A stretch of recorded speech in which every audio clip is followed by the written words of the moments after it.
see to have Chris Oates around the program again constantly, just being around the guys, what does that do for you and the teammates to have that relationship continue? It means the world. I mean, that's what this program's built on. And it's built on relationships, and it's built on continuing to build those relationships.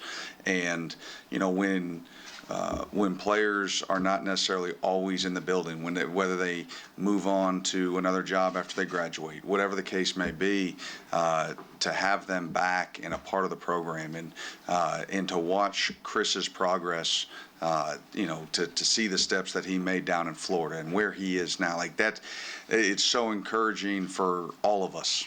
And he's an inspiration. We've highlighted that, you know, in our defensive meetings, you know, plays that, you know, pop up when you're doing overlap film or teach tapes, and you see him out there playing, and you're like, guys, understand, like this, don't ever get numb to when we break down on 22. This is what it's about. And so just continue to let the young guys that necessarily know Chris, you know, when he was here, get to know him and know the personality he is and know his family. And so it's always awesome to have him around as much as he is. Brett Morgan talked about how JJ last offseason was obviously coming off a major injury. Even though he played the whole year, that's still a long process. What kind of difference do you notice in him coming into this season knowing that he's fully recovered and ready to go? You see a confidence. When you get a major injury, especially lower body, even though you're cleared to play, and obviously he was cleared to play last year, and he played the entire season, played every game, played really well for us, you're not fully yourself. We always say, especially like a knee, usually takes 16 months. And you could see it in spring, the confidence that he had in spring ball. Took the knee brace off, you know, was able to play full speed. You don't feel any hindrance, and you can see that that twitch is back, that pop he had pre-injury. He is between spring, summer, you know, first day of practice today, you see him brimming with confidence. And he's playing fast. He's communicating out there. I mean, he's a guy that's very much in control, you know, of his position right now. And that's a great thing to see, because even when he was playing at a really high level there in 2020, right before the injury, he didn't have the command of the position that he has now. So now you put that athleticism together with the command of the position, a focus and an understanding of, hey, this could be a big opportunity, a big year for me, and, you know, we'll expect big things from him. And I am not going to shy away, and he will not shy away from understanding that we need him to take that next step and be a guy. Like, he has got to be a difference maker for us on defense. What do you like about that group of defensive backs, you all adding the transfer portal? That was clearly a point of emphasis after spring. It was, and I think we've got depth there. And, you know, obviously it was just the first day of practice, but I think there's veterans, you know, that we picked up that have played a lot of football. And you think of Kedron starting for 4 years in the SEC. Just a whole bunch of snaps. He's smart. He's savvy. How quickly he picked up our defense. And same with Zion back there at safety. I mean, so and then Jordan, his athleticism out there. Like, you feel like we feel bigger. We feel athletic back there, and we've got a mix of new guys, old guys, and the old guys have really pulled in the younger guys to get them, you know, caught up in our defense. So I feel strongly about that group. Now, do they have a lot to prove? Absolutely. And they've got a lot to prove to themselves, to the coaching staff, to everybody. But I think this group is going to do it, and I think the really nice thing about, I think, the defense as a whole, but that unit in particular, they've all checked their egos at the door. And they've got a chip on their shoulder. Listen, don't don't think that they didn't hear all the noise that everybody talks about. And I have a feeling, a sneaky suspicion that group's going to do a lot of good things for us this year. Speaking of, how do you feel about your interior defensive line? Yeah, that might be, the place that there's going to be a lot of competition in there. And there's going to have to be a lot of guys that rotate through and a lot of guys that get snaps.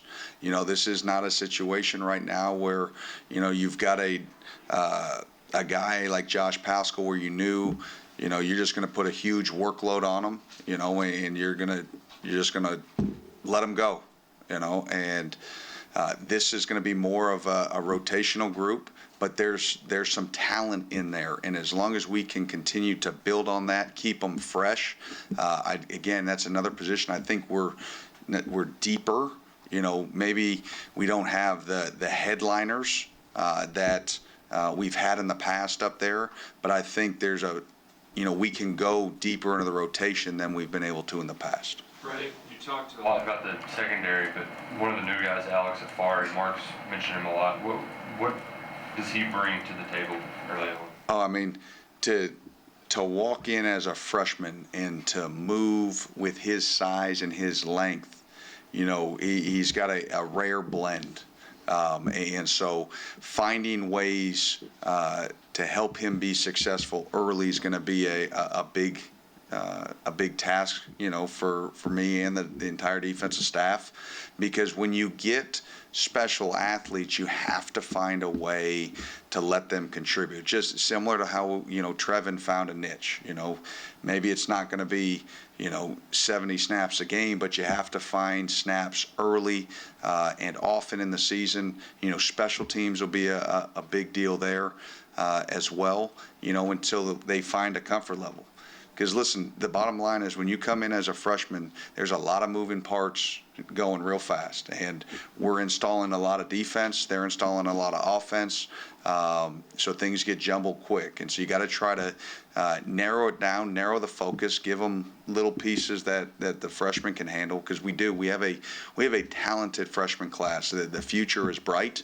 But I think, this defensive unit has a chance to do something special because we have a good mixture of old guys and young guys, and old guys that they've checked their egos at the door and they're pulling along young guys. There's going to be a lot of competition. I don't know what that starting 11 is going to look like, come September 3rd, but we got 31 days to figure that out. Fred, you mentioned Josh Pascal, and obviously you move on from him, but how do you replace that level of leadership that he gave you? Well, I think in most years and in most cases, you're like, man, that would be a huge void. But then you look up, and we had our opening meeting last night as a defense, and we've got, people would argue that 2018 defense may or may not be one of the top one or two defenses in Kentucky history. Well, we got three guys that play significant snaps on that defense in Ty Asian, DeAndre Square, Jordan Wright.